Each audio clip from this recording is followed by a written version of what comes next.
বাংলাদেশের বাইরে পৃথিবীর বিভিন্ন প্রান্তে যেখান থেকে চ্যানেলে দেখছেন আপনাদের সকলকে সাদর আমন্ত্রণ তৃতীয় মাত্রা দেখবার জন্য। প্রিয় দর্শক, অনুষ্ঠানের শুরুতেই শ্রদ্ধা জানাচ্ছি 1971 সালের মহান মুক্তিযুদ্ধের এই দিনে, অর্থাৎ আজ 14ই ডিসেম্বর শহীদ বুদ্ধিজীবী দিবস, এবং এই দিনে বাংলাদেশের যে সকল বুদ্ধিজীবীরা দেশের স্বাধীনতার জন্য জীবন দিয়েছেন তাদেরকে, এবং সেই সঙ্গে আমাদের মুক্তি সংগ্রাম মুক্তিযুদ্ধে যারা শহীদ হয়েছেন, যারা ত্যাগ স্বীকার করেছেন, তাদের সবার প্রতি শ্রদ্ধা। সাম্প্রতিক নানা বিষয় নিয়ে আলোচনা করবার জন্য আমার আজকের অতিথি বাংলাদেশ সরকারের নৌ পরিবহন মন্ত্রী শাহজাহান খান, বায়ে বসা আছেন তিনি। ডানে রয়েছেন বাংলাদেশ সরকারের সাবেক মন্ত্রী এবং বাংলাদেশ জাতীয়তাবাদী দল বিএনপি জাতীয় স্থায়ী কমিটির সদস্য অবসরপ্রাপ্ত ব্রিগেডিয়ার জেনারেল আসম হান্নান শাহ। স্বাগত আপনার দুজনকে স্টুডিওতে। মিস্টার শাহজাহান খান এবং ব্রিগেডিয়ার জেনারেল হান্নান শাহ, শুরু করতে চাই এই প্রশ্নটা করে যে শহীদ বুদ্ধিজীবী দিবস আজ, এবং সেই শহীদদের, বুদ্ধিজীবী সহ অন্যান্য যারা শহীদদের যে আকাঙ্ক্ষা, সেই আকাঙ্ক্ষা বাংলাদেশ পূরণ করতে পারল কি না 43 বছরে, বা তাদের প্রতি যে মর্যাদা, যে সম্মান জানানো দরকার, সেটি বাংলাদেশ জানাতে পারল কিনা। শাহজাহান খান। আপনাকে ধন্যবাদ। আমি প্রথমে শ্রদ্ধার সঙ্গে স্মরণ করি 1971 সালের 14 ডিসেম্বর আমাদের বাংলাদেশের বুদ্ধিজীবী, অসংখ্য বুদ্ধিজীবীদেরকে তাদের হত্যা করা হয়েছে। সেই শহীদ বুদ্ধিজীবীদের স্মৃতির প্রতি শ্রদ্ধা জানিয়ে তাদের মাগফিরাত কামনা করে আপনার এই কথার আমি প্রতি উত্তরে 2-4টি কথা বলতে চাই। আমাদের প্রত্যাশা ছিল বাংলাদেশ হবে একটি গণতান্ত্রিক দেশ, একটি ক্ষুধামুক্ত বাংলাদেশ, দারিদ্র্যমুক্ত বাংলাদেশ। এর জন্যই জাতির পিতা বঙ্গবন্ধু শেখ মুজিবুর রহমান 1971-এর এই মহান মুক্তিযুদ্ধের যে সূচনা করেছিলেন, এটা সূচনা করেছিলেন তিনি অনেক আগে। যখন আওয়ামী লীগ সৃষ্টি হয় তখন থেকেই কিন্তু এই ধারণা নিয়ে ধাপে ধাপে 52, 62, 66, 69, 70, 71, 70-এর নির্বাচন, 71 এই পর্যন্ত এই ধারাবাহিকভাবে আন্দোলনগুলো এসেছে। এবং তারপরে মুক্তিযুদ্ধের তখন মুক্তিযুদ্ধের সময় জাতির পিতা বঙ্গবন্ধু শেখ মুজিবুর রহমান বলেছিলেন এবারে সংগ্রাম মুক্তির সংগ্রাম, এবারে সংগ্রাম স্বাধীনতার সংগ্রাম। বঙ্গবন্ধুকে 1975 সালে 15ই আগস্টে নির্মমভাবে হত্যার পরে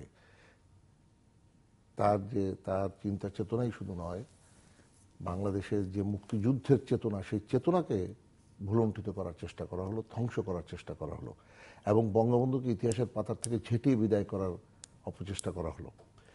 এই যে প্রচেষ্টা, এর মধ্য দিয়ে কিন্তু আমাদের মুক্তিযুদ্ধের যে অর্জন, সেই অর্জনে আমরা ক্ষতিগ্রস্ত হলাম। এবং যারা মুক্তিযুদ্ধের বিপক্ষে শক্তি, জামাত, রাজাকার, আলবদর এবং অন্যান্য মুসলিম লীগ, নিরাবে ইসলাম, যারা মুক্তিযুদ্ধের বিপক্ষে দাঁড়িয়েছিল, তারা কিন্তু তখন রাজনীতি করার সুযোগ পেল, এবং বঙ্গবন্ধুকে যারা হত্যা করলো সেই হত্যাকারীরাও কিন্তু তারা পুরস্কৃত হলো, বিভিন্ন দেশে রাষ্ট্রদূত হলো, সংসদে বিরোধী দলের নেতা হলো। এই যে ঘটনাগুলো ঘটলো, এর মধ্যে দিয়েই কিন্তু দেখা গেল যে ধারাবাহিকতা বঙ্গবন্ধু শুরু করেছিলেন বাংলাদেশকে মুক্তির আন্দোলন, অর্থাৎ অর্থনৈতিক মুক্তির আন্দোলন, সেই আন্দোলনকে তা একটা ছেদ পড়ে গেল। এরপরে 96-তে বঙ্গবন্ধুকে হত্যা যারা করেছিল তাদের বিচার হলো, এবং সেই বিচারের রায় কার্যকর হলো না, এবং তার পরবর্তীতে এসে বিচারের রায় কার্যকর হলো শেখ হাসিনা আবার যখন ক্ষমতা এলেন তখন। তাহলে পরে দেখা গেল যে শেখ হাসিনা ক্ষমতা, অর্থাৎ আওয়ামী লীগ ক্ষমতা আসার আগ পর্যন্ত যে প্রত্যাশা, যে আকাঙ্ক্ষা নিয়ে আমরা মুক্তিযুদ্ধ করেছিলাম, যে আমাদের জাতির যে প্রত্যাশা ছিল, সেই প্রত্যাশা কিন্তু বাস্তবায়িত করার জন্য শেখ হাসিনা ক্ষমতায় আসা আগ পর্যন্ত সেটি হয়নি। এবং উনি আসার পরে আপনি দেখবেন যে আমাদের অর্থনৈতিকভাবে আজকে বাংলাদেশ কত এগিয়ে গেছে, এবং তার এটা উদাহরণ এমন আমরা দিতে পারি যে আমাদের রেমিটেন্স বেড়েছে, আমাদের মাথাপিছু আয় বেড়েছে, আমাদের রিজার্ভ বেড়েছে, আমাদের দারিদ্র্য সীমা কমে এসেছে, দারিদ্র্যের হার কমে এসেছে, আমরা এখন মূল্যস্ফীতি কমে এসেছে, নানা ধরনের যে ঘটনাগুলো আজকে পত্রপত্রিকা আসছে। এবং যেই দেশ একসময় আমেরিকা যখন স্বাধীনতার পর বলেছিল এ দেশ হলো তলাবিহীন ঝুড়ি, সেই আমেরিকা এখন বলছে না, বাংলাদেশের তলা ঝুড়ি উপচে পড়েছে। এই যে কথাগুলো, এর মধ্য দিয়ে কিন্তু প্রমাণিত হয় যে আমরা 71-এর যে মহান মুক্তিযুদ্ধ শুরু করেছিলাম, সেইটা যখন বঙ্গবন্ধুকে হত্যার পর থেকে একটা ধারাবাহিকভাবে এটাকে নস্যাৎ করার চেষ্টা করা হয়েছিল, শেখ হাসিনা ক্ষমতা আসার পর থেকে সেটা কিন্তু আবার সুপ্রতিষ্ঠিত হচ্ছে বলেই আজকে আমাদের অর্থনৈতিক মুক্তি এগিয়ে চলেছে। এবং আমরা আশা করি 2021 সালের মধ্যে মধ্য আয়ের বাংলাদেশ হবে, 2041 সালের মধ্যে বাংলাদেশ হবে একটা উন্নত বাংলাদেশ। প্রথমে আমি এই বিজয়ের মাসে শহীদ বুদ্ধিজীবীদের প্রতি শ্রদ্ধা জানাচ্ছি, তাদের রুহের মাগফিরাত কামনা করছি। কেবল শহীদ বুদ্ধিজীবীদের প্রতি নয়, মহান মুক্তিযুদ্ধে যারা প্রাণ হারিয়েছেন, যারা আহত হয়েছেন, তাদের প্রত্যেকের প্রতি শ্রদ্ধা নিবেদন করছি। বিজ্ঞ আলোচক মাননীয় মন্ত্রী মহোদয় যেটা বললেন যে মুক্তিযুদ্ধের চেতনার পরিপ্রেক্ষিতে যখন যুদ্ধ শেষ হলো, তার কিছুদিন আগেই পাক বাহিনী যখন জানতে পারলো বা বুঝতে পারলো যে তাদের পরাজয় সুনিশ্চিত, তখন তারা তাদের গোয়েন্দা বাহিনী এবং বাংলাদেশের ভিতরে যারা তাদেরকে সক্রিয়ভাবে সহযোগিতা করছিল, তাদের সহায়তায় তালিকা প্রণয়ন করে বেছে বেছে এই বুদ্ধিজীবীদের বাড়ি থেকে অপহরণ করে নিয়ে গিয়ে, অনেক ক্ষেত্রে তথাকথিত গ্রেফতার করে নিয়ে গিয়ে এই হত্যাকাণ্ডগুলি ঘটায়। এবং যারা ঘটিয়েছিল তাদের অনেকেই শনাক্ত করা গেছে এবং তাদের বিচার প্রক্রিয়া শুরু হয়েছে, এবং আমরা আশা করি যে এটা যথাসময়ে সম্পন্ন হবে সুষ্ঠুভাবে এবং কোনো রাজনীতির এর মধ্যে থাকবে না। অপরাধের বিচার করা হবে। এইখানে লক্ষণীয়, মাননীয় বিজ্ঞ আলোচক বলেছেন যে গণতন্ত্র প্রতিষ্ঠার জন্যে মুক্তিকামী বাংলাদেশের মানুষ সেদিন পাক হানাদার বাহিনীর থেকে, পাকিস্তানি মিলিটারি শাসকদের হাত থেকে নিজেদের রক্ষা করার জন্য বঙ্গবন্ধুর যে রাজনৈতিক নেতৃত্ব ছিল, ওনাকে তো গ্রেফতার করে নিয়ে গেল। এই রাজনৈতিক নেতৃত্বটা যখন সারা দেশবাসী জানতে পারল, আমাদের জানা উচিত, বোঝা উচিত যে আওয়ামী লীগ কিন্তু প্রথম পাকিস্তানিদের সাথে নেগোসিয়েশন বা আলাপ আলোচনা করে চেষ্টা করছিলেন স্বায়ত্তশাসন বা স্ব অধিকার আদায়ের জন্য, কিন্তু সেটা পরবর্তীতে যখন পাকিস্তানের সেনাবাহিনী নিরস্ত্র বাংলাদেশিদের উপর আক্রমণ করলো, তারপরে এই যে এই স্বায়ত্তশাসন বলেন বা এগুলি সব বাংলাদেশের মানুষ ভুলে গেল।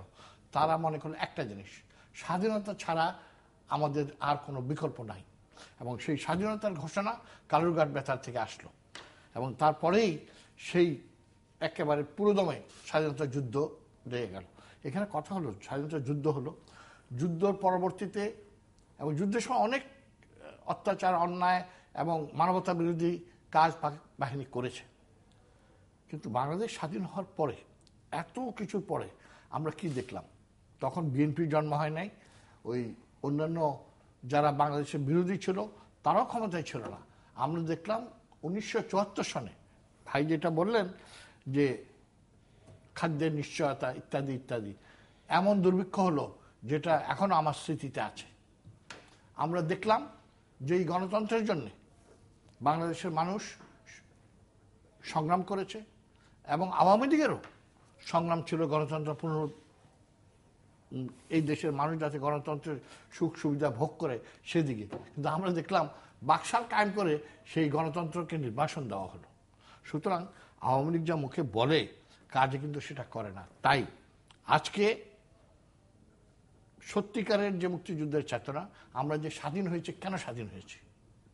আমরা তো দেখলাম যে কিছুদিন আগে ইংল্যান্ডে এবং স্কটল্যান্ডের মধ্যে গণভোট হয়ে গেল। সুযোগ ছিল স্কটল্যান্ডের, ভোট দিয়ে তারা সেপারেট হতে পারতো, আলাদা হয়ে যেতে পারতো, কিন্তু তারা সেটা হয়নি। তারা স্বাধীনতা চায়নি, কারণ তারা মনে করছে যে ইংল্যান্ডের সাথে থাকলেই তাদের সুযোগ সুবিধা হবে।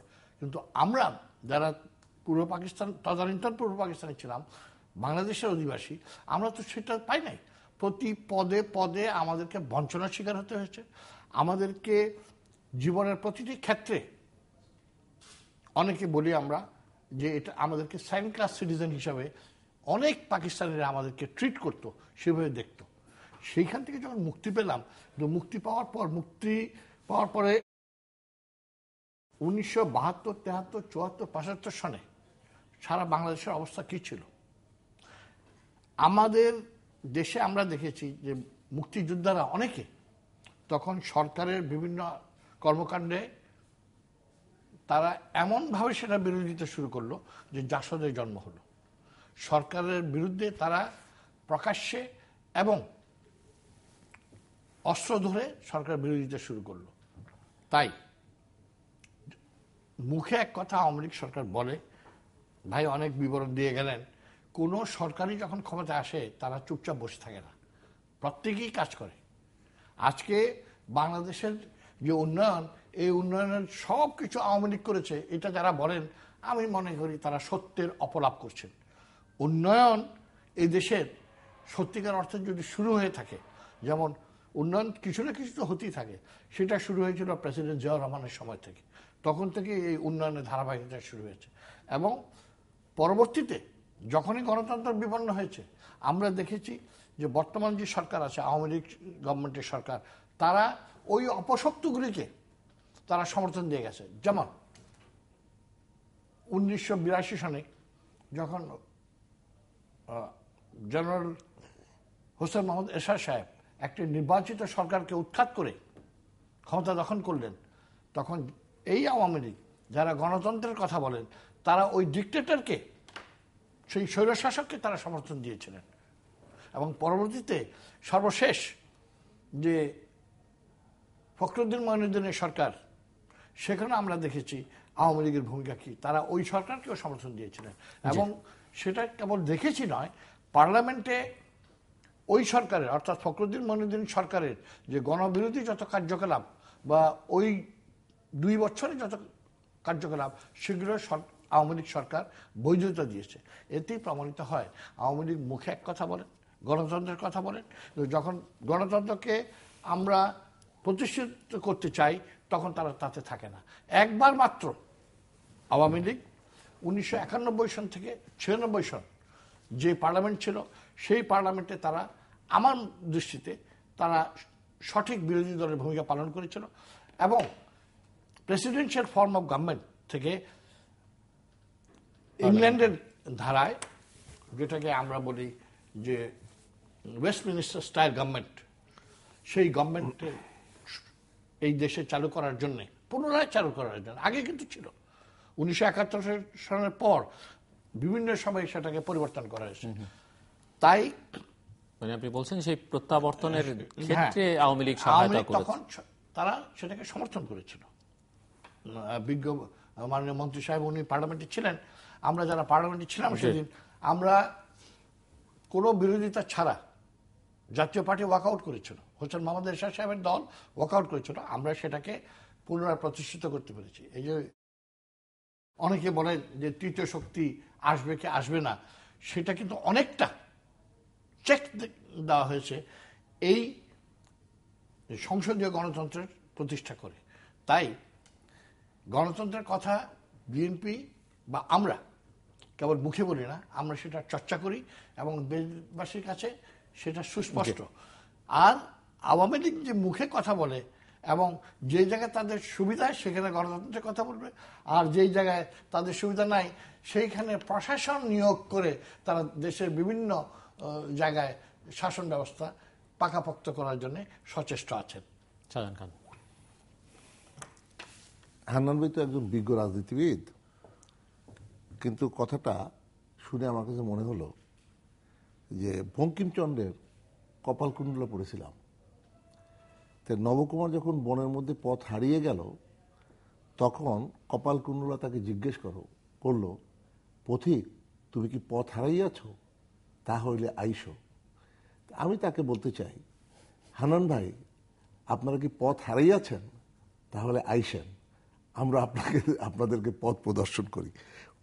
কথার মধ্যে অনেক কন্ট্রাডিক্টরি কথা আছে, কিছু সত্য কথা বলেছেন, কিছু অতি মাত্রায় কথা বলেছেন, এটা তো রাজনীতিতে হবেই। তবে একটা বিষয় ঠিক, যে এই যে যুদ্ধ অপরাধী যারা, মানবতা বিরোধী, এই যে বুদ্ধিজীবীদের হত্যাকারী, এই বুদ্ধিজীবীদের হত্যার উদ্দেশ্যটা কি ছিল? উদ্দেশ্য ছিল বাঙালি জাতীয়তাবাদী চেতনাকে যারা জাগ্রত করেছে যে বুদ্ধিজীবীরা, তাদেরকে হত্যা করে বাঙালি জাতীয়তাবাদী চেতনাকে ধ্বংস করে এখানে জঙ্গিবাদ এবং মৌলবাদকে প্রতিষ্ঠা করা, তালিবানি প্রতিষ্ঠা করা, এটাই ছিল উদ্দেশ্য। যাই হোক, সেটাকে উনি আমার মনে হয় এই বিচার প্রক্রিয়া নিশ্চয়ই সন্তুষ্ট হয়েছেন এবং আমরা এই বিচার প্রক্রিয়া চালিয়ে যাচ্ছি। আওয়ামী লীগ কি চেয়েছিল না চেয়েছিল সেটা ভালো করে উনিও জানেন। আওয়ামী লীগ নেগোসিয়েশন করেছিল একথা ঠিক না। আপনাকে বুঝতে হবে যে 1970 সালের নির্বাচন যখন হয় তখন মৌলানা ভাসানী আমাদের অত্যন্ত শ্রদ্ধেয় বাঙালি জাতির এক নেতা, তিনি একটা স্লোগান দিয়েছিলেন, ভোটের বাক্সে লাথি মারো, পূর্ব বাংলা স্বাধীন করো। কিন্তু মৌলানা ভাসানী কিন্তু পূর্ব বাংলা স্বাধীন করতে পারেননি। মৌলানা ভাসানী বঙ্গবন্ধুর নেতৃত্বে তিনি উপদেষ্টা কমিটিতে থেকে বাংলাদেশের স্বাধীনতার জন্য তিনি লড়াই করেছিলেন। বঙ্গবন্ধু যদি ওই সময় স্বাধীন মুক্ত ইলেকশন না করতেন, এই যে ম্যান্ডেট, জনগণের যে ব্যাপক ম্যান্ডেট তিনি নিলেন, তার হাত শক্তিশালী হলো। এবং পরবর্তীতে তিনি যে কথাগুলো বলে এসেছেন এতদিন, সেটা প্রমাণ করার জন্যই কিন্তু আলোচনা করেছেন। এবং আলোচনায় বঙ্গবন্ধু সবসময় কিন্তু অত্যন্ত সুদৃঢ় ছিল। এবং একথাও উনি, আপনার নিশ্চয়ই 7ই মার্চের ভাষণ এখনো শোনেন, তিনি বলেছেন, আমি প্রধানমন্ত্রিত্ব চাই না, আমি দেশের মানুষের অধিকার চাই। এই কথার মধ্য দিয়ে কিন্তু সব কথাগুলো আপনার সুস্পষ্ট হয়েছে। যখন বাঙালি জাতি বুঝলো যে না, পশ্চিমারা আমাদের হাতে ক্ষমতা দেবে না, তখনই কিন্তু আমরা স্বাধীনতার জন্য সবাই মানসিকভাবে এক মনন সৃষ্টি বঙ্গবন্ধু যে এতদিন করে এসেছিলেন, সেই মননের একটা বিস্ফোরণ ঘটলো এবং স্বাধীনতার সংগ্রাম শুরু হলো। 25শে মার্চ দিবাগত রাত্রে যে বঙ্গবন্ধু স্বাধীনতার ঘোষণাটা বিভিন্ন ওয়্যারলেসের মাধ্যমে দিল, সেটা কিন্তু আপনি অস্বীকার করতে পারবেন না। আপনাকে এখনো বলো, আমার কাছে আছে, যদি তাই না হবে তাহলে তৎকালীন পাকিস্তানে, পুরো পাকিস্তান থেকে যে আমেরিকান এম্বাসি, তারা একটা মেসেজ পাঠালো হোয়াইট হাউসে বেলা 2:30টার সময়। সেখানে সুস্পষ্টভাবে উল্লেখ করেছিল যে শেখ মুজিবুর রহমান স্বাধীনতা ঘোষণা করেছে, বাংলাদেশে লড়াই চলছে। এই কথাগুলো কিন্তু 26 তারিখ বেলা 2:30টার সময় তারা যে হোয়াইট হাউসে যে মেসেজ পাঠালো, সেই মেসেজে উল্লেখ করা আছে। আপনি বলেছেন কালুরঘাট বেতার কেন্দ্র ঘোষণা এলো, কবে এলো? 27 তারিখ। এর আগেও কিন্তু হান্নান সাহেব অন্যরা ঘোষণা দিয়েছেন। সেনাবাহিনীর পক্ষ থেকে তখন জিয়াউর রহমান সাহেব বঙ্গবন্ধু সেই ঘোষণাটাই কিন্তু পাঠ করলেন, এবং যে কারণে তিনি বললেন, আই মেজর ডিয়ার do declare the independence of Bangladesh on behalf of our great national leader Sheikh Mujibur Rahman. এই যে কথাগুলো বললেন, ওই কারণেই আপনি দেখেন দুর্ভিক্ষের কথা বললেন। দুর্ভিক্ষ কেন হয়েছিল? না হয়েছে কিনা সেটা স্বীকার করা, আমি তো আপনার সঙ্গে একমত। কেন হয়েছিল উত্তর দিচ্ছি আমি। যে আমেরিকা আমাদের স্বাধীনতার বিরোধিতা করলো, যে আমেরিকার কাছে আপনারাও ধর্ণা দিলেন গত নির্বাচনের আগে বহুবার, সেই আমেরিকা তার যে গ্লানি, সে যে পরাজিত হলো এখানে, সেই পরাজয়ের গ্লানি মুছে ফেলার জন্য বাঙালি জাতিকে অলরেডি আপনার যে গমের জাহাজ, আমাদের খাদ্য শস্যের জাহাজ যেটা রওনা করলো, মাঝ পথ থেকে আমেরিকা ফিরিয়ে নিল কেন? এই বাংলাদেশে দুর্ভিক্ষ সৃষ্টি করার জন্য, বঙ্গবন্ধু সরকারের এই যে উৎখাতের প্রেক্ষাপট সৃষ্টি করার জন্য এই কাজটি সেদিন আমেরিকা করেছিল। সুতরাং এইভাবেই কিন্তু দুর্ভিক্ষ সৃষ্টি হয়েছে। স্কটল্যান্ডে গণভোটের কথা বললেন, খুব ভালো কথা বলেছেন। দেখেন নেক টু নেক ফাইট কি কাকে বলে? 45-55 ভোটের ব্যবধান। এই যে 45 ভাগ ভোট পেয়ে যারা হেরে গেল, তারা কিন্তু পেট্রোল বোমা মারে নাই, গাড়ি আগুন যায় নাই, গাড়ি পোড়ায় নাই, রেলগাড়ি পোড়ায় নাই, গাছ পোড়ায় নাই, কোরআন শরীফ হাদিস শরীফ পোড়ায় নাই, পুলিশ মার্ডার করে নাই, গাড়ির ড্রাইভার হেল্পারদের মার্ডার করে নাই, মুক্তিযোদ্ধা মার্ডার করে নাই, গার্মেন্টস শ্রমিক, রিক্সা শ্রমিক মার্ডার করে নাই। এই যে ঘটনাগুলো গণতন্ত্রের নামে আপনারা 2013 সালে করলেন, এইটাকে কি বলবো আমি জানেন? আমি বলবো ক্ষমতায় যাবার যে প্রসব বেদনা আপনাদের উঠেছিল, সেই প্রসব বেদনার যন্ত্রণায় আপনারা কিন্তু এই কাজগুলো করেছিলেন। যে কারণে আপনাদের যে এই যে ভ্রান্তি, সেই ভ্রান্তি এখন উপলব্ধি হওয়ার কারণে এখন কি বলছেন? আমরা অহিংস আন্দোলন করব। কেন অহিংস আন্দোলনের কথাটা আসবে? এই কারণে যে যেহেতু আপনারা বিগত দিনে সহিংসতা করে আপনারা প্রমাণ করেছেন যে না, প্রমাণ পেয়েছেন যে না, সহিংসতা করে এখানে পার পাওয়া যাবে না, বা এটা মানুষ গ্রহণ করে না। একটা জিনিস আমি মাঝে মাঝে জিল্লুর সাহেব সাক্ষী, বহুবার এখানে আসছি তো, অনেক সময় একটা কথা বলেছি যে রাসায়নিক পদার্থ মিশ্রণ যখন করে, তখন যদি তার পরিমাপের কোনো ব্যত্যয় ঘটে তাহলে পরে সেখানে বিস্ফোরণ ঘটবে। গণতন্ত্রকে আপনারা প্রতিষ্ঠা করতে চেয়েছেন মানুষের যে চাহিদা, মানুষের যে প্রত্যাশা, তাকে জোর করে আপনি তাদের উপরে চাপিয়ে দেওয়ার চেষ্টা করেছেন, যা বিস্ফোরিত হয়েছে, যে কারণে মানুষ আপনাদের কাছ থেকে মুখ ফিরিয়ে নিয়েছে। তারপরে আপনি দেখেন আপনার 91 সালে যে সংসদের কথা বলেছেন, সত্য, এটা আমরা ওই সংসদীয় পদ্ধতির যে সরকারের সংবিধান আমরা গ্রহণ করেছিলাম, সেই প্রস্তাব কিন্তু এনেছিল আওয়ামী লীগ। এবং আপনার মনে আছে বিএনপি কিন্তু তত একটু মানে একদম বিপক্ষেও না সপক্ষেও না, এমন একটা পরিস্থিতি, যেই পরিস্থিতিতে কিন্তু শাহাবুদ্দিন সাহেব তখন কিন্তু একটা ভূমিকা গ্রহণ করেছিলেন সংসদীয় পদ্ধতি সরকার গঠনের প্রশ্নে। এবং আপনারা সরকার সেদিন, এখানেই আপনাকে গণতন্ত্রটা শিখতে হবে। আপনারা সরকার, আমরা বিরোধী দল, আমরা কিন্তু তখন সংসদীয় পদ্ধতির সরকার আমরা ঐক্যবদ্ধভাবে আমরা করেছিলাম। আপনি একটা কথা বলেছেন যে অনেকের মুক্তিযুদ্ধের সময় অনেকে মারা গেছে, হাত পা হারিয়েছে। আচ্ছা, আপনি একটা কথা বলুন তো, কর্নেল তাহের একজন মুক্তিযোদ্ধা, যেই কর্নেল তাহেরের একটি পা মুক্তিযুদ্ধে উপহার দিতে হলো, বোমায় তার পাটা উড়ে গেল, সেই মুক্তিযোদ্ধাকে, একজন মুক্তিযোদ্ধাকে আপনারা এই তথাকথিত বিচারের নামে তাকে আদালতে ক্যামেরার ট্রায়াল করে তাকে হত্যা করলেন ফাঁসি দিয়ে। এবং বহু বছর পরে হলেও আদালত রায় দিল যে কর্নেল তাহেরের এইটা হলো ঠান্ডা মাথায় খুন। তাহলে কি জিয়াউর রহমান একজন খুনি? আপনি একজন খুনি? আদালত কি সেই কথাই তো বলল?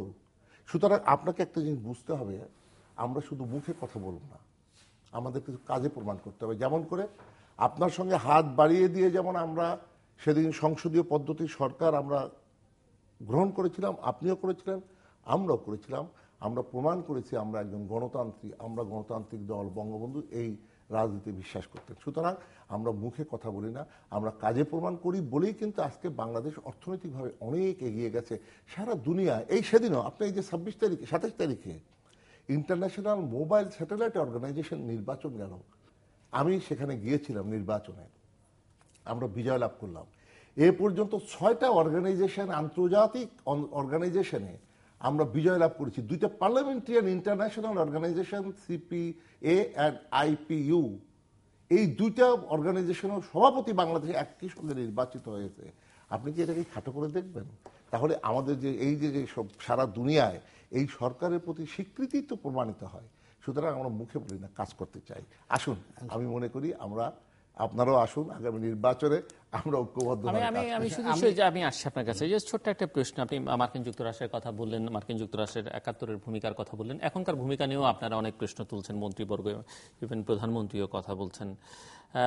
যদি এই ভূমিকাগুলি প্রশ্নের মধ্যে পড়ে, তাহলে 71-এ তো চীনও বিরোধিতা করেছিল, কিন্তু চীনের সঙ্গে তো সরকারের এখন বেশ সখ্যতা, এবং চীন তো 5ই জানুয়ারি নির্বাচনের আগেও, 5ই জানুয়ারি নির্বাচনের পরে তারা পাল্টে গেছে, এটি স্বাধীন দেশ দেখতে চায়, এটি সার্বভৌম বাংলাদেশ দেখতে চায়, নানা ধরনের প্রশ্ন তাদের। আমরা কিন্তু কাউকে শত্রু মনে করি না। আন্তর্জাতিক আমাদের যে মানে বৈদেশিক নীতি, আমরা কিন্তু কাউকে শত্রু মনে করি না। আমরা শুধু বলতে চাই যে আমাদের নিজস্ব বিষয়ে কথা বলতে হবে আমাদের।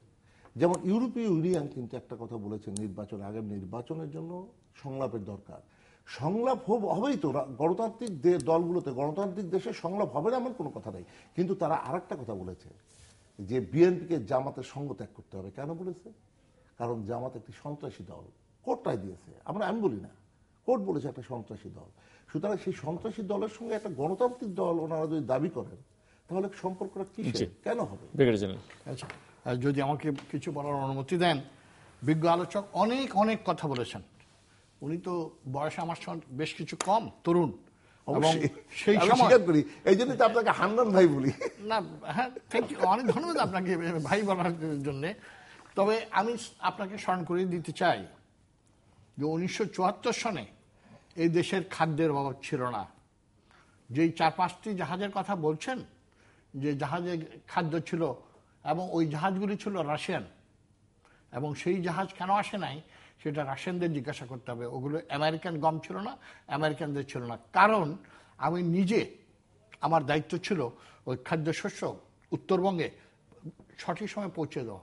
বাজারে চালের কমতি ছিল না, গুদামে চালের কমতি ছিল না, ব্যবস্থাপনার সঠিকভাবে না হওয়ার দরুন সরকারের ভুল নীতির কারণে সেদিন সেটা মানুষের সৃষ্টি একটি দুর্ভিক্ষ ছিল, যেখানে হাজার হাজার মানুষ মারা গেছে, যেটা আপনিও দেখেছেন আমিও দেখেছি। সুতরাং ওটার দায় আপনারা এড়াতে পারবেন না। এখন আমেরিকানদের উপর দোষ দেবেন, চায়নার উপর দোষ দেবেন, অন্যদের উপর দোষ দেবেন, সেটা হবে না। বঙ্গবন্ধু যখন মারা গেলেন তখন আওয়ামী লীগের তরফ থেকে বলা হলো যে এটা সম্পূর্ণ সিআইএ এর কারসাজি এবং হেনরি কিসিঞ্জার দায়ী। কিন্তু এই আমেরিকাকে খুশি করতে গিয়েই আপনারা এখন আর ওই কথাটি মোটেই বলেন না। কারণ যারা মাস্টার মাইন্ড ওটার সেটা কারা সেই সম্বন্ধে আজকেও আওয়ামী লীগ সুস্পষ্ট করে কোনো বিদেশি শক্তি আছে কিনা ওটার পিছনে বলছে না। যেমন তারা বলছে না, যেমন তারা কোনো অ্যাকশন নিচ্ছে না, যেটা ভুট্টো সাহেব পাকিস্তানের পরবর্তীতে প্রধানমন্ত্রী অফার দিয়েছিল যে 195 আর্মি জেনারেল পাকিস্তানের এবং অন্যান্য সামরিক কর্মকর্তা যারা যুদ্ধ অপরাধ করেছে, যারা মানবতা বিরোধী কাজ করেছে, বন্দী ছিল বাংলাদেশে। জি, এই ভূখণ্ডে যারা বন্দী ছিল, না না এই ভূখণ্ডে বন্দী ছিল না, তখন তারা ভারত নিয়ে গেছে তাদেরকে, কারণ আমি জানি তো তার ভারত তাদেরকে নিয়ে গেছে, ভারতে বন্দী ছিল। উনি বলেছিলেন বন্দী ছিল আর কি, এখানে যে হ্যাঁ বন্দী ছিল, ওদেরকে রেখে দেন, বাকিদের ছেড়ে দেন। তখন বাংলাদেশ সরকারের আপত্তির মুখে সেটা করা হয় নাই, কিন্তু পরবর্তীতে সবাইকে ছেড়ে দেওয়া হলো। এই যে বুদ্ধিজীবী হত্যা দিবস যেটা নিয়ে আজকে আমরা আলোচনা করছি, যাদের স্মৃতির প্রতি আমরা শ্রদ্ধা জানাচ্ছি, এদের পিছনে তো কেউ ছিল, আমরা যতটুকু পড়েছি জেনেছি, রাও ফরমানানি সহ বেশ কয়েকজন পাকিস্তান সেনা বাহিনীর উচ্চ পদস্থ কর্মকর্তা তার সাথে জড়িত ছিল, তাদের এই দেশের দোসররাও ছিল।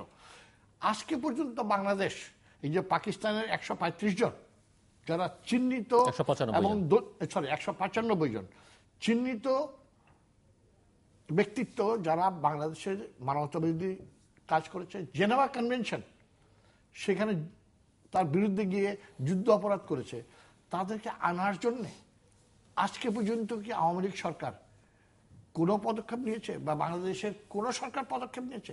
আমার জানা মতে না। সুতরাং এই বুদ্ধিজীবী দিবসে এই শহীদ যারা হয়েছেন, যাদেরকে অত্যন্ত সুপরিকল্পিতভাবে যেভাবে আপনি বলেছেন তাদেরকে হত্যা করা হয়েছে, কিন্তু বাংলাদেশটা একটা ছোট্ট দেশ না, আর আমরা গুটি কয়েক মানুষ না। যাদের হত্যা করেছে পারলে তারা হয়তো আরো করতো, কিন্তু তারা সময় পায় নাই। এবং সময় পায় না এই কারণে যে মুক্তিযোদ্ধারা তখন চারদিক থেকে ঢাকা শহরকে এমনভাবে ঘিরে ফেলছিল যে তারা বুঝতে পারছিল যে পলায়ন করা ছাড়া, অর্থাৎ পালিয়ে যাওয়া ছাড়া, ওই যে পাকিস্তানিদের দোসর এবং পাকিস্তানি জেনারেলদের বা আত্মসমর্পণ করা ছাড়া আর কোনো উপায় নাই। কিন্তু আফসোসের বিষয় হলো এটা, যে জায়গায় পাকিস্তান সরকারও রাজি ছিল, আমরা কেন তাদেরকে ছেড়ে দিলাম 195 জন? আজকে পর্যন্ত সেটার সদুত্তর পাই নাই। আপনি একটা কথা বলেছেন যে এই বাংলাদেশ বিরোধী শক্তি তারা 15ই অগাস্টের পর তারা মাথা ছেড়ে দিয়ে উঠেছে। 1975 সালে 15ই অগাস্টের পর পাবলিক যদি না চায়, জনগণ যদি না চায়, তাহলে কেউ কি আপনার পার্লামেন্টের মেম্বার হতে পারবে বা হতে পারে? সেটা সম্ভব না। আমরা দেখেছি, আপনি যেটা বললেন কর্নেল তাহেরের কথা বললেন, কর্নেল তাহের এবং আমরা দুজন বেলুচ রেজিমেন্টের অফিসার। ওনার চাকরি জীবন আমার চাকরি জীবনের সাথে অনেক মিল আছে। এটা সত্যি যে উনি যুদ্ধে একটি পা হারিয়েছিলেন এবং বাংলাদেশের একজন বীর মুক্তিযোদ্ধা। কিন্তু আমি একজন মুক্তিযোদ্ধা হয়ে যদি সেনাবাহিনীর ভিতরে বিশৃঙ্খলার সৃষ্টি করি, সেনাবাহিনীর অফিসারদের হত্যা করার জন্য নির্দেশনা দেই, সেনাবাহিনীর অফিসারদের স্ত্রী পুত্র কন্যাকে হত্যা করার নির্দেশনা দেই, তার কি বিচার হবে না?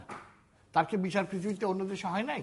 হিটলারের উপর যখন আক্রমণ করলো যে ব্যক্তিটি, যে কর্নেল সাহেব, তারা তো যুদ্ধে ডান হাত উড়ে গিয়েছিল, তাই বলে কি তাকে তার কৃত অপরাধের জন্য বিচার হবে না?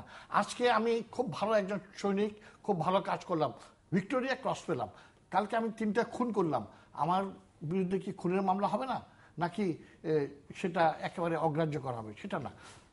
একটা ঘটনা ঘটেছে, আপনি যেটা বললেন যে আদালত পরবর্তীতে বলেছেন যে এই ট্রায়াল সম্বন্ধে তারা তাদের মত দিয়েছে। আমি আদালত সম্বন্ধে কিছু বলতে চাই না, কিন্তু একটা মনে রাখবেন, পৃথিবীর কোনো দেশে কোনো সেনাবাহিনী বা সশস্ত্র বাহিনীর ভিতরে কেউ এসে উস্কানিমূলক কর্মকাণ্ড করে বিদ্রোহের সূচনা করবে, সেটাকে কি শাস্তি দেওয়া হয় আপনিও জানেন, আমিও জানি। নেক্সট, আপনি আর কতগুলি কথা বলছেন যে আমরা বিভিন্ন জায়গায় ধর্ণা দিয়েছি।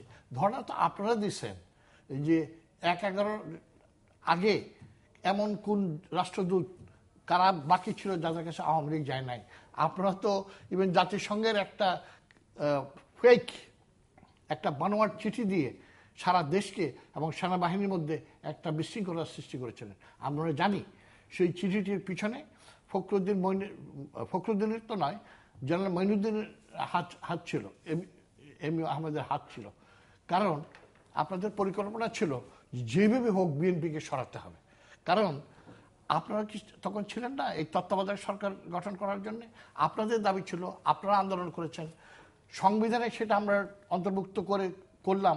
তারপরে তার মাধ্যমে আপনারা নির্বাচন করলেন, আপনারাও কয়েকবার জয়ী হয়েছেন, আমরা জয়ী হয়েছি। এবার সেটা আপনারা ব্রুট মেজরিটি দেখিয়ে আপনারা সেটাকে বদল করলেন যাতে চিরদিন আপনারা ক্ষমতায় থাকতে পারেন। আরেকটি কথা, আপনারা বললেন একটু আগে যে গণতন্ত্রকে আপনারা একেবারে সুন্দর পাকা মজবুত করে ফেলেছেন 5ই জানুয়ারির নির্বাচনের মাধ্যমে। 5ই জানুয়ারির নির্বাচন এটা দেশ বিদেশে নাকি সমাদৃত হয়েছে। আমার তো মনে হয় এটা একেবারে সত্যের অপলাপ।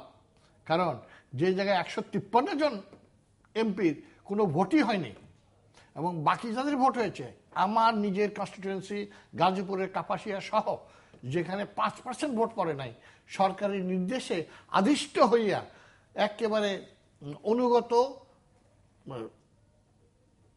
আমাদের নির্বাচন কমিশনের লোকেরা সেখানে 40-45-70% ভোট দেখিয়ে দিল। অথচ পত্রিকায় আসলো যে ভোট কেন্দ্রে কেউ নাই, 2-1 পুলিশ ঘুমাচ্ছেন বা কোনো কোনো জায়গায় কোনো জীবজন্তুও ঘুমাচ্ছে। এই নির্বাচন কমিশন, আর আপনি যেভাবে বললেন যে সুন্দর সুষ্ঠু গণতান্ত্রিক প্রক্রিয়া এগুলি হয়েছে, আপনাদের কাছ থেকে এটা আমাদেরকে শিখতে হবে। আমরা এরকম জিনিস শিখতে চাই না, আমরা এরকম প্র্যাকটিস করবো না কোনোদিন। কারণ আপনারা কেমন সুন্দর নির্বাচন করেছেন সেটা হলো আপনার মাননীয় প্রধানমন্ত্রীর রাজনৈতিক উপদেষ্টা কিভাবে নির্বাচনকে প্রভাবান্বিত করেছে, আওয়ামী লীগের পক্ষে কিভাবে সরকারি কর্মচারীদের নির্দেশনা দিয়ে তাদেরকে বিজয়ী করেছে, সেটা তো উনি নিজেই বলেছেন। তাহলে এই যে নির্বাচন কমিশন, তারা তো একবার বলল না যে এইচটি ইমাম সাহেব মিথ্যা কথা বলেছেন বা অসত্য কথা বলছেন। অর্থাৎ তারাও পরোক্ষভাবে দেশবাসীকে জানিয়ে দিল, দেখুন আমাদের করার কিছু ছিল না, সরকার যা করেছে এতদিন আস্তে আস্তে সেটা প্রকাশিত হচ্ছে। তবে একটা কথা, এখনো সময় আছে। আপনি 1921 তারপর আরো অনেক দিনের কথা বলছেন। আমি এতদিন হয়তো বাঁচবো না, আশা করি আল্লাহ যদি আপনাকে হায়াত দেয় আপনি বাঁচবেন। তবে এটা ঠিক, জনগণ আপনাদেরকে ক্ষমতা রাখবে না।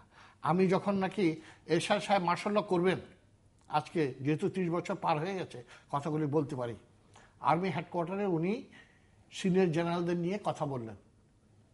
সেখানে ওনার চামচা কয়েকজন বলে ফেললেন যে দেশে মার্শাল ল হওয়া উচিত। আমার মতো ব্যক্তি বলল যে না, আমরা গণতন্ত্রে বিশ্বাসী, আমাদের যে গঠনতন্ত্র আছে তদ অনুযায়ী কাজ করতে হবে। তখন বললো যদি না হয় আমরা মার্শাল ল দেই, আপনি থাকবেন কিনা? আমি বললাম আমি চাকরি করব না, তবে আমার বাবার একটা বাড়ি আছে ফার্মগেটে, 3 তলায় বসে দেখব এই হোসেন মোহাম্মদ এরশাদ সাহেবের এই অগণতান্ত্রিক কাজের জন্যে, গণতন্ত্রকে হত্যা করে ক্ষমতা দখলের জন্যে লোকজন তার ইউনিফর্ম ছিঁড়ে ফেলবে। আপনারা দেখেছেন, আপনারাও ছিলেন, আমরাও ছিলাম। সেই স্বৈরাচারকে হাঁটানোর জন্য, সরানোর জন্য আমরা সম্মিলিতভাবে তাকে সরিয়ে ফেলেছিলাম জনগণকে সাথে নিয়ে। কিন্তু আফসোস, আজকে সেই স্বৈরাচারকে আপনারা নিজেদের ক্ষমতা থাকার জন্য তাকে মিত্র বানিয়ে শহীদ নূর হোসেন দিবসে ঢাকা শহরে এই জাতীয় পার্টি মিটিং করে এবং সরকার সেই মিটিং করতে দেয়। কিন্তু আমরা যখন এই এরশাদ বিরোধী বা বর্তমান সরকারের বিভিন্ন কর্মকাণ্ডের বিরোধিতা করে মিটিং করতে চাই, আমাদেরকে মিটিং করতে দেওয়া হয় না, বলা হয় পিডব্লিউডি নাকি পারমিশন দেয় না। আমাদেরকে আর হাইকোর্ট কতবার দেখাবেন? বাংলাদেশকে অনেক জনগণকে দেখিয়েছেন, আর পারবেন না। বলেছেন তো যে ঢাকা মিউনিসিপ্যালিটিতে আপনারা নির্বাচন দেবেন, এতদিন দেন না। তো আশা করছি যে আপনারা আপনাদের কথা রাখবেন অতি শীঘ্রই। কারণ এই বিরোধ, সীমান্ত বিরোধ নিরসন হয় না, এটা তো পাক ভারত বা বাংলাদেশ ইন্ডিয়ান সীমান্ত বিরোধ না, যে এটা নিরসন করতে বছর বছর লাগবে। আমরাও তাই বলি। আপনি আমি আরেকটা কথা বলি, আমি আরেকটা ছোট্ট কথা বলে শেষ করি। সেন্টিমেন্টাল কথা অনেক বলা যায়। আপনি এখন সরকারে আছেন, আপনার ঘুম কতক্ষণ হয় সেটা আমি জানি না। যখন খবর আসে যে অমুক জায়গায় এটা হয়ে গেছে, বা একটু আগে আলোচনা করছিলাম যে কুয়াশার কারণে হাজার হাজার মানুষ এপারে ওপারে আটকে গেছে, নিশ্চয়ই দায়িত্বশীল মন্ত্রী হিসাবে, বা সুন্দরবনে জাহাজ ডুবে সুন্দরবনের নদীতে মানুষের কষ্টে, যেহেতু আপনি পাবলিক রিপ্রেজেন্টেটিভ, এবারেরটা আমি আপনাকে দিচ্ছি না, মার্ক দিচ্ছি না, তো অতীতে আপনি জনগণের ভোট নিয়ে তাদের প্রতিনিধিত্ব করেছেন। এবার সুযোগ নাই, এইভাবে সারা দেশে হয়েছে, আপনিও সেই নৌকারই একজন যাত্রী, তাতে আমার কোনো আপত্তি নাই। কিন্তু যখনই একটা বিপর্যয় হয় দেশের, সেটা বৈষয়িক হোক, মানবিক হোক বা অন্য কোনো কারণে হোক, একজন দেশপ্রেমিক হিসাবে আপনার যেমন ব্যথা আছে মনে, আমাদেরও লাগে। যেমন এই যে সুন্দরবনে যে অ্যাক্সিডেন্টটি হলো, এইখানে তো আমার মনে আরেকটা কষ্ট, সেটা হলো নৌ মন্ত্রণালয়ের জাহাজ ওইখানে পৌঁছাতে এত দেরি হলো কেন? এটা আমরা প্রশ্ন করতে পারি, নিশ্চয়ই বিরোধী দল হিসাবে করব।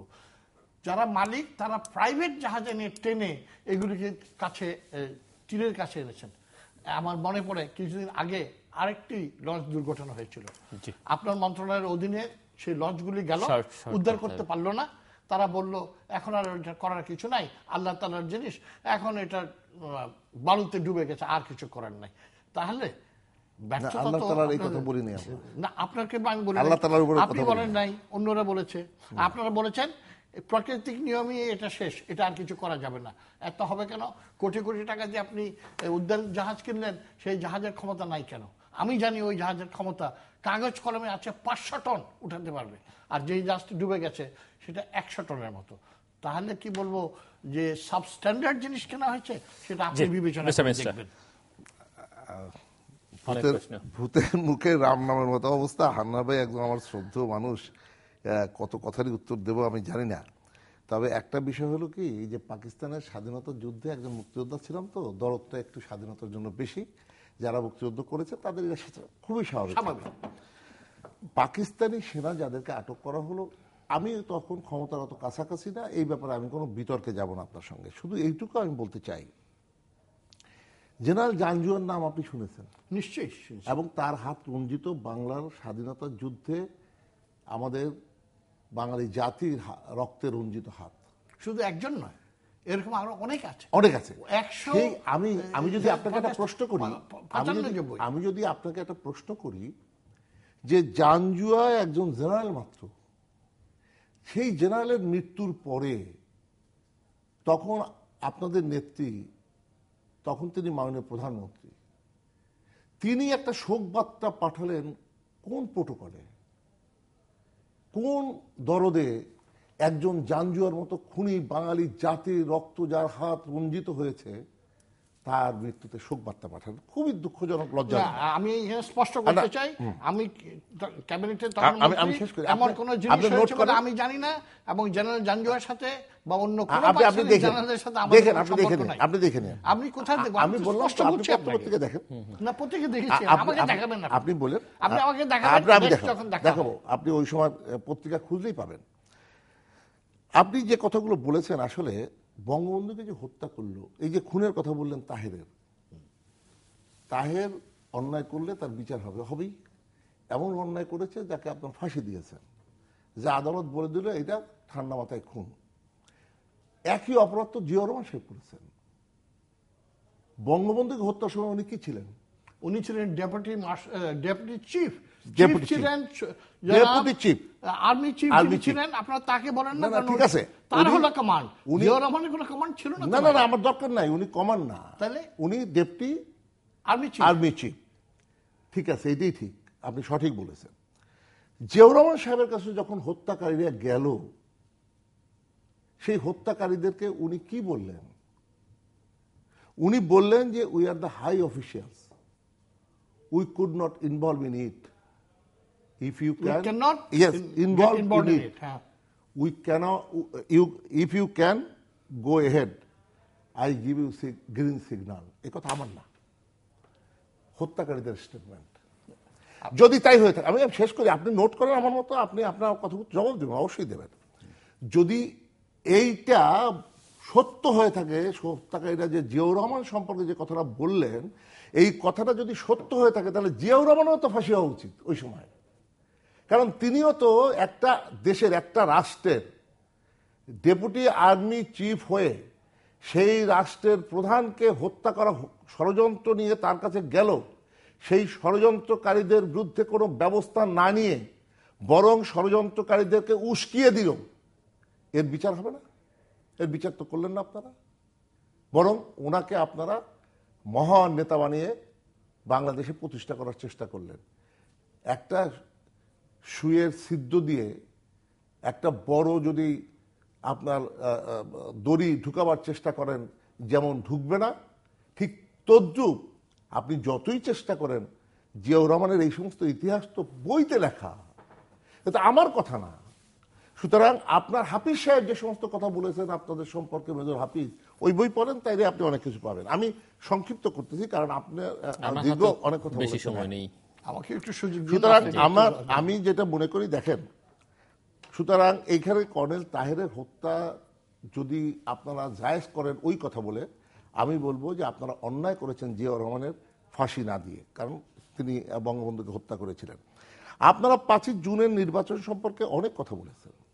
5 জানুয়ারি 153 জন বিনা প্রতিদ্বন্দ্বিতায় নির্বাচিত হলো। সংবিধানে কি কোথাও বলা আছে বিনা প্রতিদ্বন্দ্বিতায় নির্বাচিত হতে পারবে না? আপনাদের নিশ্চয়ই মনে আছে 1996 সালের 15ই ফেব্রুয়ারি তারিখে যে নির্বাচন আপনারা করেছিলেন, এবং যেই নির্বাচনের পরে যেই সংসদ 15ই জুন, সেই সংসদ টিকে ছিল মাত্র 12 দিন, এবং সেই নির্বাচন আপনারা 46 জন প্রার্থী বিনা প্রতিদ্বন্দ্বিতায় নির্বাচিত হয়েছিলেন। এবং তাহলে আপনারা যেমন এখন বলেন আমরা তো ভোট দিতে পারলাম না, তাহলে ওই যে 46 আমার নির্বাচন এলাকায়, কারণ ওইখানে মূলত আওয়ামী লীগ এবং বিরোধী দল হয়, আপনারা থাকেন আর জামাত থাকে, যে থাকেন কেন্দ্রীয় তাই হয়। সুতরাং যেমন আপনারা 46 জন যখন হয়েছিলেন, তখন আমার নির্বাচনী এলাকার প্রার্থীও বিনা প্রতিদ্বন্দ্বিতায় নির্বাচিত হয়েছিল, কারণ আমরা নির্বাচনে যাই নাই। আমার এলাকার মানুষ তো ভোট দিতে পারলো না। তাহলে কি ওইটা অবৈধ সরকার? যদি অবৈধ আপনি ওইটাকে এইটারে বলেন, তাহলে আপনাকে ওইটাকে বলতে হবে যে ওইটা অবৈধ সরকার ছিল। আপনাদের পার্সেন্টেজ পেয়েছিলেন 26% ভোট, আর এবারে ভোট পড়েছে 40%। ওনাদেরকে তো ছেড়ে দিতে হয়েছে, ওনারা তো 1 মাসের বেশি। না, ওনারা থাকতে পারেন নাই, থাকতে পারেন নাই, কারণ তখন ওই নির্বাচন যে আন্দোলন সৃষ্টি হয়েছিল আপনার নিশ্চয়ই মনে আছে, জনতার মঞ্চ, যেই জনতার মঞ্চ আমি মানে এক টানা ছিলাম সেই জনতার মঞ্চে, আপনার তো জানার কথা। সেই জনতার মঞ্চে যে যখন ওনারা সুবে সাদেকের সময় ভাঙতে গেল, তখন এক টানা 1.5 ঘন্টা মোনাজাত ধরে আমি, মতিয়া চৌধুরী সহ মাত্র 8 জন প্রথম যে আওয়ামী লীগের নেতা কর্মীরা বসে সেই মোনাজাত আমি পরিচালনা করছিলাম। আমি কিন্তু মৌলানা না, আমি মোনাজাত পরিচালনা করেছিলাম। সেই মোনাজাত ধরে যাতে পুলিশ আমাদের উপর আক্রমণ করে এই মঞ্চ না ভাঙতে পারে, সেই মঞ্চ ভাঙার চেষ্টা তারা করেছিল। এবং আপনার নিশ্চয়ই মনে আছে, সকল শ্রেণী পেশার, সরকারি, বেসরকারি, আধা সরকারি, স্বায়ত্তশাসিত প্রতিষ্ঠান, এমন কোনো সংগঠন নেই, সেই সংগঠনগুলো একের পর এক সব কিন্তু সমর্থন দিয়ে যাচ্ছিল জনতার মঞ্চে, এবং সেই আন্দোলনে মুখে ওনাদের পদত্যাগ করতে ওনারা বাধ্য হয়েছিলেন। আর 5ই জানুয়ারি নির্বাচনের পরে বাংলাদেশের মানুষ স্বস্তির নিঃশ্বাস ফেলেছে। কেন ফেলেছে জানেন? ওনাদের যে 2013 সালের যে তাণ্ডব, 5ই জানুয়ারি পর্যন্ত প্রিজাইডিং অফিসার হত্যা করা, ভোটারদের রক কেটে দেওয়া, নির্বাচনী কেন্দ্র পুড়িয়ে দেওয়া ইত্যাদি ঘটনাগুলো যখন দেখেছে মানুষ, ওই যে একটা কথা আছে না যে ঘর পোড়া গরু সিঁদুরে মেঘ দেখলে ভয় পায়, সুতরাং এখন মানুষ, ওনারা বলেন অনেক সময় যে এই সরকার থেকে মুখ ফিরিয়ে নিয়েছে, আমি মনে করি কথাটা একটু উল্টা। ওনাদের কাছ থেকে জনগণ মুখ ফিরিয়ে নিয়েছে, সেই কারণেই তো ওনারা আন্দোলন করতে পারেন না। ওনাদের আন্দোলন করার যদি মানে শক্তি থাকতো, সাহস থাকতো, তাহলে তো আন্দোলন, এবং জনগণ যদি তাদেরকে সাহস শক্তি যোগাতো, যেমন করে দেখেন হেফাজত যখন 6 মে তারিখে আপনার শাপলা চত্বরে বসে পড়ল, তখন কি বলেছিলেন বিএনপির নেত্রী? তিনি বলেছিলেন আপনারা ঢাকাবাসী আপনারা গিয়ে হেফাজতের পাশে দাঁড়ান, তাদেরকে খাদ্য দেন, পানি দেন। কেউ কি গেছে? কেউ যায় নাই। সুতরাং জনগণ ওনাদের কাছ থেকে বুক ফিরিয়ে নিয়েছেন, কারণ ওনারা হলেন তাণ্ডবের হোতা, এই সন্ত্রাসের হোতা। সন্ত্রাসীদের জনগণ পছন্দ করে না, সেই কারণে ওনারা এটা করেছেন। এর সাথে স্বৈরাচার, আমরা তার বিরুদ্ধে আন্দোলন করেছি, অত্যন্ত সত্য কথা। এখন প্রশ্নটা হলো এরশাদ সাহেবের নিহত আপনারা কোন চেষ্টা করেন নাই? তাই এরশাদ সাহেব আপনাদের কাছে যান নাই, উনি এখানে আসছেন। এবং আমি তো ধন্যবাদ জানাই এরশাদ সাহেবকে যে উনি একটা স্বৈরাচার হয়েও একটা গণতান্ত্রিক ব্যবস্থাকে সুরক্ষার জন্যে তিনি একটা পদক্ষেপ গ্রহণ, সাহসী ভূমিকা নিয়েছেন। সেই জন্য এরশাদ সাহেবকে আমি ধন্যবাদ জানাই। এবং শুধু তাই না, নিজামুদ্দিন আউলিয়ার কথা শোনেন নাই? খুনের পর খুন করতে করতে আউলিয়া হয়ে গেল। তাই আমি যদি মনে করি এরশাদ সাহেব স্বৈরাচার থেকে উনি যদি ওনার মানসিকতা পরিবর্তন করে গণতন্ত্রী হতে পারে, তাহলে অপরাধটা কোথায়? তাহলে অপরাধ তো নাই।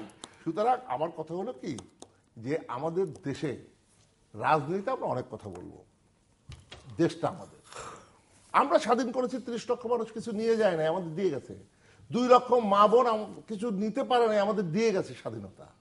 এই স্বাধীনতাকে কিভাবে রক্ষা করব?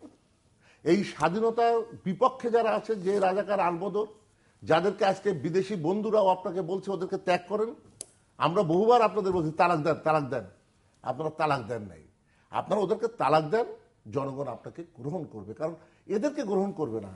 এখন পর্যন্ত এরা স্বাধীনতা, বাংলাদেশের অস্তিত্ব স্বীকার করে না। যাদেরকে এখনো পাকিস্তান পার্লামেন্ট বলে যে ওরা পাকিস্তানি, তাহলে পরে আপনি তাদেরকে নিয়ে সংগঠন আমার অপরাধ আছে। আর শেষ করতেছি দুইটা কথা। একটা হলো নৌ দুর্ঘটনার কথা বলেছেন তো, পিনাক আমরা উদ্ধার করতে পারিনি, সেটা নানা কারণ আমি বলেছি, যে প্রচন্ড স্রোত ছিল, গভীর 70 ফিট ছিল, ইত্যাদি কারণে আমরা উদ্ধার করতে পারিনি। আমি যদি একটু স্মরণ করে দিই আপনাকে, 1993 সালে ক্ষমতায় ছিলেন কারা? 8 জুন তারিখে যে দিদার লঞ্চটি মেঘনায় ডুবে গেল 250 যাত্রী নিয়ে, সেই লঞ্চটা উদ্ধার করতে পারছিলেন না কেন? 2004 সালে ক্ষমতায় ছিল কারা? সেই সময় 24 আগস্ট তারিখে সম্ভবত সেখানে যে লঞ্চটি এমএন নাসরিন 800 যাত্রী নিয়ে মেঘনায় ডুবে গেল, সেটাকে উদ্ধার করতে পারলেন না কেন? বরং আমরা এই সমস্ত উদ্ধার করার জন্য শক্তিশালী আজকে জাহাজ ক্রয় করেছি, যেই জাহাজটি আসতে কুয়াশার কারণে, এটা বাস্তবতা, এখন দেখেন সমস্ত ফেরি বন্ধ হয়ে আছে। কেন? কুয়াশার কারণে। আমাদের উদ্ধারকারী জাহাজ আসতে বিলম্ব হয়েছে। আমরা যে কাজটি শুরু করেছি, যদি একটু সময় আপনি দেন সংক্ষিপ্তভাবে বলি, কারণ এটাও মানুষের জানা দরকার। যে তেল ছড়িয়ে পড়েছে, 1-1.5 মিনিটে শেষ করবো। যে তেল ছড়িয়ে পড়েছে, আমরা এখন ওই এলাকার জনগণকে উদ্বুদ্ধ করেছি তেলগুলোকে সাক করার জন্য। ওই জাহাজ আমরা তুলে, মানে প্রাইভেটলি তুলেছে, আমাদের জাহাজ পৌঁছবার 1 ঘন্টা আগে আমাদেরটা পৌঁছেছে 12:30টায়, ওরা 11টায় তুলেছে। এবং সেখানে 6টা চেম্বারে 4টা ডিস্ট্রয় হয়ে গেছে, তেল বেরিয়ে গেছে, মাত্র 500 লিটার তেল ভিতরে পাওয়া গেছে। আর এখন জনগণ ওগুলোকে সাফ করে তুলছে। আর আমাদের কান্ডারি 10, এটাও আমরা ক্রয় করেছি। আমাদের আরেকটা জাহাজ আছে চট্টগ্রামে, ওইটা যদি আনতে পারতাম সাগর পাড়ি দিয়ে, তাহলে পরে আমাদের আজকে কোনো চিন্তার কারণ ছিল না, ওই তেল সব সাক করে নিয়ে আসতে পারতো। সেই জাহাজও আমরা ক্রয় করেছি, আপনারা করেন নাই। সুতরাং আমরা সেই কাজগুলো শুরু করেছি, আমাদের কান্ডারি 10 এসে গেছে। এবং এইটার মধ্যে একটা আপনার ওইটাকালে কি বলে ডিসপারসেন্টেজ একটা রাসায়নিক পদার্থ, ওইটা দিয়ে আমরা সমস্ত তেলকে ধ্বংস করে ফেলতে পারবো। সেইটা ওখানে আছে। তেলগুলো যতটা সাক করতে পারে মানুষ পারবে, তারপরে আমরা এইটাকে ব্যবহার করব। 1-1.5 মিনিট। 1 মিনিটে আজকে উত্তর আমি কি দেবো? প্রথম কথাই হলো, ভাই যেভাবে বলেছেন, আমিও ভাই বলি, হ্যাঁ, যে বঙ্গবন্ধুকে হত্যা করেছে জিয়া, এর চেয়ে বড় সত্যের অপলাপ কিছু হতে পারে না। আমি যদি আপনার দলে হতাম লজ্জায় মুখ নিচু করতাম এই কারণে যে বঙ্গবন্ধু নিজে 1 ঘন্টা 10 মিনিট তদানীন্তন আর্মি চিফ জেনারেল শফিউল্লাহকে বারবার রিকোয়েস্ট করেছেন। জেনারেল শফিউল্লাহ আর্মি চিফ, সমস্ত আর্মি ওনার কমান্ডে থাকার কথা, উনি কোনো অ্যাকশন নেন নাই। পরবর্তীতে আওয়ামী লীগ জেনারেল শফিউল্লাহর বিরুদ্ধে কোনো অ্যাকশন নেন নাই। আপনারা যেহেতু জিয়া বিদ্বেষী, বিএনপি বিদ্বেষী, তাই বারবার জিয়ার কথা বলেন। যাদের ন্যূনতম জ্ঞান আছে আর্মি এবং আর্ম ফোর্সের সম্বন্ধে, তারা জানে যে রশিদের এই কথাটা জবাব দেন। আমি দিচ্ছি রশিদের স্টেটমেন্ট জবাব, কার স্টেটমেন্টে জবাব দেবো? হত্যাকারী রশিদ, রশিদের কথা, রশিদকে আমি বিশ্বাস করি না, কারণ সে হত্যাকারী। সে যে কোনো কথা বলবে এখন। শুধু ফ্যাক্ট কি? ফ্যাক্ট হলো এইটাই যে আর্মি চিফ, তাকে আপনারা ধরছেন না, তাকে নমিনেশন দিচ্ছেন, এমপি বানাচ্ছেন, শুধু আর্মি চিফকে নয়, আর এমন বহু আছে যাদেরকে আপনারা এই কর্মকাণ্ডগুলি করেছেন। নেক্সট, আপনি একটা কথা বলেন, সেটার জন্য আপনাকে ধন্যবাদ। আপনার যদি সত্য হয়ে থাকে কথাটা, দ্যাট মিনস আমি বলছি ওইসব কথা কোনো সত্য নয়। আরেকটা বলেছেন 1996 সনে যে ধারাবাহিকতার নির্বাচন আমরা করেছিলাম, আপনাদের আন্দোলন ছিল, আমরাও উপলব্ধি করছি, ওনারা যেমনটা করলেন। না, ওটা তো করি নাই আমরা, ওটা এখানে তফাৎ যে আমরা বলেছিলাম ধারাবাহিকতা নির্বাচন দিয়ে যারা হবে তারাই হবে। অন্তর্বর্তীকালীন সরকার বিলে আনলাম, সংবিধানে সেটা লিপিবদ্ধ করলাম, পাশ হলো, সেই অনুযায়ী নির্বাচন হলো, আওয়ামী লীগ জিতে গেল, তারা সরকার গঠন করলো। আপনারা তো সেটা করেন নাই। আপনারা তো সারা দেশবাসীকে ধোঁকা দিয়েছেন, দেশবাসীর ভোটকে হাইজ্যাক করে নিয়ে গেছেন। অনেকে বলে যে এই হাইজ্যাকের বিচার আগামীতে যদি নির্বাচন হয় আওয়ামী লীগ সেটার ফলাফল পাবে। নেক্সট, যে আপনি খুব সুন্দর একটা আর্থ বলেছেন, আমি খুব পছন্দ করেছি আপনাকে, আল্লাহ আপনাকে এই জন্য হয়তো কিছু পুরস্কৃত করবেন, যে জনতার মঞ্চ করতে গিয়ে আপনি এমন মোনাজাত ধরলেন, 1.5 ঘন্টা, মানে পলিটিক্যাল মোনাজাতের চেয়ে বড়, কিন্তু কোন পুলিশ আপনাদের হামলা করে নাই, আপনি নিজেই চেষ্টা করেছিল হামলা করেন। আর আপনারা হেফাজত ইসলামকে কি করেছেন? হ্যাঁ, একটু আয়নায় নিজের চোখটা দেখেন, ডিফারেন্সটা আপনি বুঝে যাবেন। এখন আমি শেষ করে দিয়েছি। জামাত সম্বন্ধে শেষ কথা বলেছেন, জামাত তালাক দেন। এই জামাত তো কিছুদিন আগে আপনাদের গার্লফ্রেন্ড ছিল। হ্যাঁ, আপনাদের গার্লফ্রেন্ড ছিল, আমরা কিন্তু বিয়ে শাদী করি নাই, ওদের কোনো মহিলা নেত্রী নাই। না, এটা কি সেন্স আমি বলছি আপনি বুঝতে পারছেন, কিন্তু আমাদের সাথে জামাতের কোনো বিয়ে শাদী হয় নাই। আমাদের নেত্রী স্পষ্ট বলে দিয়েছেন, আমরা বলছি তাদের সাথে বিভিন্ন ইস্যু এবং নির্বাচন নিয়ে তারা আমাদের সাথে বর্তমানে আছে। যেমন অতীতে তারা আওয়ামী লীগের সাথে ছিল, তখন আওয়ামী লীগ তাদেরকে একেবারে সাদরে গ্রহণ করেছিল, আর আজকে তাদেরকে দোষ দিচ্ছেন। তাদের অপকর্ম বা কুকর্ম জন্য তারা দোষী হবে, ভালো কর্মের জন্য শেষ করি, প্রশংসা করে। আমাকে শেষ করতে দেন। নেক্সট হলো এই শহীদ বুদ্ধিজীবী দিবসে আমি তো মনে করি এখনো সময় আছে, এখনো ওই অনেক পাকিস্তানি বেঁচে আছে। আপনি জেনারেল জাঞ্জুয়া বললেন, জেনারেল জাঞ্জুয়া কয়েকটা জেনারেল জাঞ্জুয়া আছে, কোন জাঞ্জুয়ার সম্বন্ধে আপনি বলছেন সেটা আমি জানি না। আমার 3 জন ফ্রেন্ড ছিল জাঞ্জুয়া, একজন ব্রিগেডিয়ার, আর একজন মেজর জেনারেল, আর একজন ফুল কর্নেল। তো আপনি কোন জাঞ্জুয়ার সম্বন্ধে বলছেন আমি জানি না। আমার জানা মতে আপনি যেটা বলেছেন সেটাও একটা কাল্পনিক এবং বানানো কথা। 30 সেকেন্ড আমি 30 সেকেন্ডে শেষ করব। আমি শুধু হানারেবল বলবো, বিএনপির একজন আপনাদের সবচেয়ে ভুল হয়েছে কোথায়?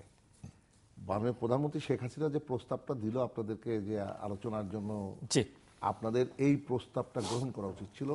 তাহলে দেখতেন আপনারাও এই দেশে আজকে পার্লামেন্টে থেকে কথা বলতেন, ক্ষমতার বাইরে বা ক্ষমতায় থেকে যেভাবেই হোক না কেন, আমরাও আজকে মনে করতাম যে না, আমরা সবাই মিলে রাষ্ট্র পরিচালনা, সবাই মিলে রাষ্ট্র পরিচালনা। গণতন্ত্র চর্চা করতে গিয়ে আপনি একটা কথা, 1 মিনিট শেষ করবো, আপনি বলেছেন জনগণ মুখ ফিরিয়ে নিয়েছে। জনগণ মুখ ফিরিয়ে নেয়। সিটি কর্পোরেশন নির্বাচনগুলিতে রেজাল্ট দেখেন, সম্পর্কে আপনারা লিখতে পারেন ডাকে, ইমেল, SMS এর মাধ্যমে, ইন্টারনেট, আমাদের অফিসিয়াল ওয়েবসাইট এবং সোশ্যাল নেটওয়ার্কগুলোতে যেসব পেজ রয়েছে সেই সব পেজে আপনাদের মতামত রাখতে পারেন। আর আপনাদের মতামত আমাদের অনুষ্ঠান মাত্র আপনি দেখতে পাবেন প্রতি বৃহস্পতিবার এবং শুক্রবার বাংলাদেশ বেলা 2টায়, বুধবার দুপুর 11:30, শুক্রবার দুপুর 1:05 দেখবেন। আমন্ত্রণ হলো ব্রিগেডিয়ার জেনারেল আসম হান্নান শাহ এবং মিস্টার শাহজাহান খান। অসংখ্য ধন্যবাদ আপনাদের দুজনকেই। দর্শক মণ্ডলী, দুজন রাজনীতিক বিতর্ক করছেন এবং এই বিতর্কের নিষ্পত্তি সুরাহা কিভাবে হবে আমরা জানি না, তবে বছরের পর বছর ধরে হয়তো এখন বলা যেতে পারে যে দশকের পর দশক ধরে এই বিতর্ক চলছে এবং কতকাল চলবে সেটি বলা মুশকিল। যদি ওনাদের উভয় পক্ষের মধ্যে একটা সমঝোতার পরিবেশ তৈরি হয়, শুভবুদ্ধিত হয়, তাহলেই এটি গণতান্ত্রিক বাংলাদেশ এবং যে গণতন্ত্র নিয়ে বিতর্ক থাকবে না সেরকম একটি বাংলাদেশ উপহার দেওয়া সম্ভব, যেটি আমাদের মুক্তিযুদ্ধের চেতনার অন্যতম প্রধান বিষয় এবং শহীদের আকাঙ্ক্ষার একটি প্রধান বিষয়। আজ শহীদ বুদ্ধিজীবী দিবস 1971 সালের এই দিনে এবং 1971 সালের মুক্তিযুদ্ধের সময় যেসব শহীদ বুদ্ধিজীবীরা এবং নানান পর্যায়ের যারা শহীদ, তাদের সবার প্রতি আমাদের শ্রদ্ধা, কৃতজ্ঞতা, তাদের পরিবারের সদস্যদের প্রতি আমাদের সমবেদনা এবং যারা ত্যাগ স্বীকার করেছেন তাদের প্রতি আমাদের সহমর্মিতা। দর্শক, আমাদের সঙ্গে থাকবার জন্য আপনাদের অসংখ্য ধন্যবাদ। আপনাদের সবার জন্য শুভকামনা।